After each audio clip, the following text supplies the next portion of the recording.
Des passantes sous le choc. Il est environ 11 h ce jeudi matin à Tunis.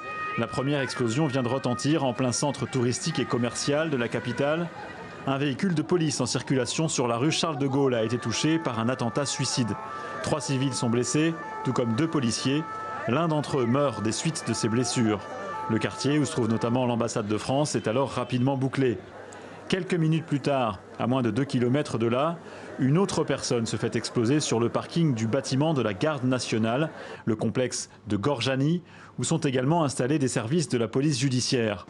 Le Premier ministre s'est rendu sur place.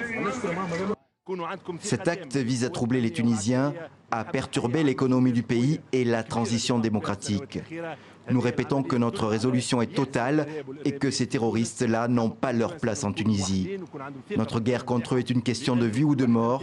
Nous ne cesserons de lutter jusqu'à ce que le dernier terroriste soit éliminé. Dès la fin de matinée, l'émotion a gagné le cœur de Tunis. Des centaines d'habitants se rassemblant non loin des lieux des explosions, au cri de terrorisme dégage. Ces 2 attentats manifestement coordonnés ont probablement été préparés très en amont.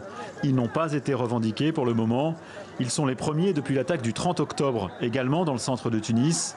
L'essentiel des 26 blessés avait déjà été des policiers. De quoi relancer le spectre de la violence à l'ouverture de la saison touristique et surtout à moins de 5 mois de l'élection présidentielle.